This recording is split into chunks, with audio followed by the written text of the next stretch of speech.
వి gold trusted gold buyers మీరు తాకట్టు పెట్టిన బంగారాన్ని విడిపించి ఈ రోజు ఉన్న మార్కెట్ ధరకు కొనబడను.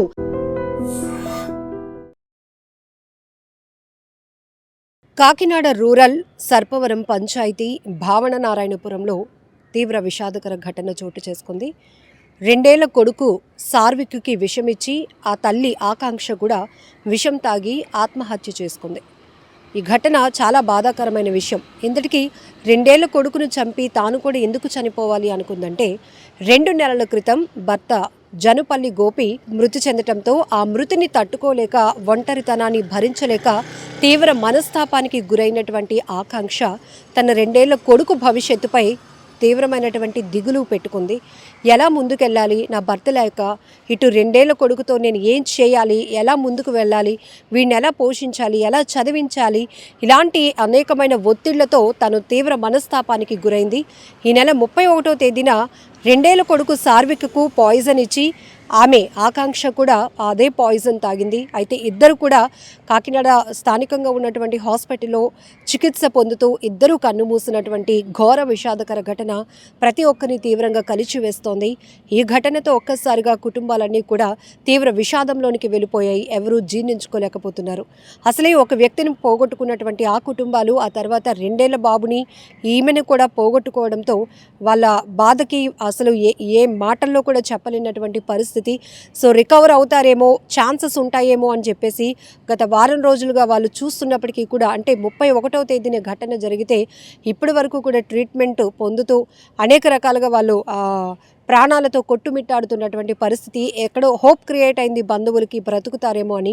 బట్ బాబుతో పాటు ఆకాంక్ష కూడా కన్నుమూయటంతో ఆ కుటుంబాలు తీవ్రంగా రోధిస్తున్నటువంటి పరిస్థితి. ఇక్కడ ఏమనాలో కూడా అర్థం కావటం లేదు. ఎందుకంటే ఒక మనిషి లేకపోతే మరొక మనిషి మనుగడ ఉంటుందా ఉండదా అంటే అదొక పెద్ద ప్రశ్నార్థకమే. అది తీసుకునే విధానం బట్టి ఉంటుంది. అలా అని ప్రతి ఒక్క కుటుంబంలో ఎవరొకరిని కోల్పోయిన పరిస్థితులే. మరి మిగతా కుటుంబాలు ముందుకు వెళ్ళటం లేదంటే 100% వెళ్తాయి. సో అక్కడ భర్తను పోగొట్టుకున్నటువంటి బాధ, ఆమె పెయిన్ మనం అర్థం చేసుకోవచ్చు. కానీ 2 ఏళ్ల పసికందుకు కూడా విషం ఇవ్వాలి అంటే ఒక బిడ్డ తల్లి నుంచి పాజిటివే ఎక్కువ ఎక్స్పెక్ట్ చేస్తుంది. ఈ ప్రపంచంలో పిల్లలు ఎవరికి ఏమి చెప్పుకోలేని పరిస్థితిలో ఒక్కటి తల్లికి ముందు చెప్పుకుంటారు, తర్వాత తండ్రికి చెప్పుకోగలుగుతారు. ఎందుకంటే వాళ్ళకి దేవుడు అంటే ఆ నాలెడ్జ్ కూడా తెలియదు. ఇంకా వాళ్ళు ఎదుగుతున్నప్పుడు దేవుడు ఉంటాడు, దేవుడు మనకు అన్నీ ఇస్తాడు అని కొంత నాలెడ్జ్ అంటే కొంత ఊహ వచ్చినాక పిల్లలకు మనం చెప్తాం. సో ప్రస్తుతానికి మాత్రం పిల్లలకి తల్లి తండ్రే దైవంగా ఉంటుంది. మనకేం కావాలన్నా వాళ్ళు ఉన్నారు అనే ధైర్యం ఉంటుంది. ఈ 2 ఏళ్ల బాబుకు కూడా తల్లి ఏదో ఇస్తుంటే తాగడమే తప్ప అది తన ప్రాణాలు తీసేటటువంటి విషయం అని తెలియదు కదా.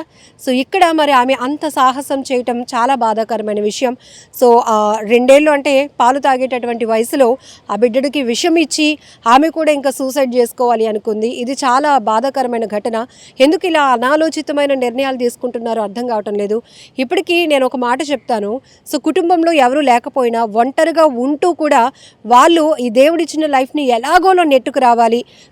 పోయేటప్పుడు ఆ ప్రాణం అదే పోతుంది. కానీ ఉన్నంతలో, ప్రాణం ఉన్నంతలో, ఊపిరి ఉన్నంత వరకు కూడా మనం ఎలాగోలాగా బ్రతుకుబండి ముందుకు నడిపించాలి, ఏదో బాధలు పడాలి, ఏదో ఒకటి చేసుకోవాలి అనే ఆలోచనతోనే చాలామంది ముందుకు వెళ్తున్నటువంటి పరిస్థితులు మనకి రెగ్యులర్గా కనపడుతూ ఉంటాయి. సో మరి ఆ ఆలోచన ఎందుకు చేయలేకపోతున్నారు? జనరల్గా ఆమె మంచి ఏజ్లోనే ఉంది కాబట్టి, 2 ఏళ్ల బాబే కాబట్టి, సో బాబుని ఆ పేరెంట్స్కి అప్పచెప్పి తను ఏదైనా జాబ్ చేసి ఆ అబ్బాయిని చక్కగా పోషించుకోవచ్చు, తను కూడా లైఫ్ లీడ్ చేయొచ్చు. కానీ భర్త లేనటువంటి లోటు భరించలేనటువంటి ఆమె తీవ్ర మనోవేదనకు గురైంది. మనస్తాపానికి గురై ఆత్మహత్య చేసుకోవాలి అనుకుంది. తనువు చాలించాలి అనుకొని ఆ బిడ్డకు విషమిచ్చి తాను కూడా ఆత్మహత్య చేసుకుంది. కానీ ఆ బాబుని చక్కగా బంధువులకో పేరెంట్స్ దగ్గర ఉంచి తను జాబ్ చేసుకొని రావటం. ఎందుకంటే మనం చాలా చూస్తున్నాం సొసైటీలో, మనం మంచి చూస్తున్నాం, చెడు చూస్తున్నాం, కష్టాలు చూస్తున్నాం, సుఖాలు చూస్తున్నాం. పిల్లల్ని వేరే వాళ్ళకి అప్పచెప్పో లేకపోతే కేర్ సెంటర్స్లో పెట్టో లేకపోతే ఏవో ఒకటి అలా చేస్తూ లైఫ్ లీడ్ చేస్తూ పిల్లలకి మంచి ఫ్యూచర్ ఇచ్చే సింగిల్ పేరెంట్స్ని కూడా మనం చూస్తున్నాం. అంతలోనే మనం చనిపోవాలి, ఇంక మనకు లైఫే లేదు అని ఆలోచన చేయటం అనేది చాలా బాధాకరం. ఇక్కడ భర్త కోల్పోయినటువంటి ఆమె ఆ కోణంలోనే ఆలోచించింది. మరి ఆమె కూడా తల్లిదండ్రులకి బిడ్డే కదా, మరి వాళ్ళు తట్టుకోగలుగుతారా? అలాగే ఒక 2 ఏళ్ల బాబు, అబ్బాయికి ఒక చాలా మంచి ఫ్యూచర్ ఉంది. సో పిల్లలు లేక చాలామంది ఎన్నో పూజలు చేస్తున్నారు, లక్షలు ఖర్చు పెడుతున్నారు, ఎన్నో నోములు నోస్తున్న ఇలాంటి పరిస్థితులు మనం చూస్తున్నాం.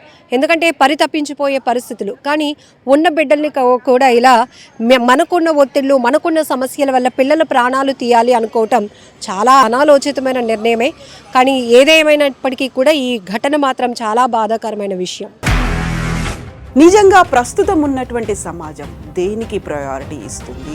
ఆర్థిక సంబంధాల చుట్టూ మాత్రమే తిరుగుతుంది. మళ్ళీ ఎన్నికలంగానే చాలా విరక్తి కలుగుతాం. మంచి అనిపిస్తుంది కదా, లేడీస్ కూడా ఛాలెంజింగ్ జాబ్స్ చేసినప్పుడు చాలా బాగుంటది. ట్రాఫిక్ అసిస్టెంట్స్ గా నియమించిన ట్రాన్స్జెండర్స్ అందరితో సాల్యూట్ చేయించుకుంటున్నారు. ఫుడ్ డెలివరీ ఇవ్వటానికి వెళ్ళినటువంటి డెలివరీ బాయ్ అనిల్ పై కళ్ళ ముందు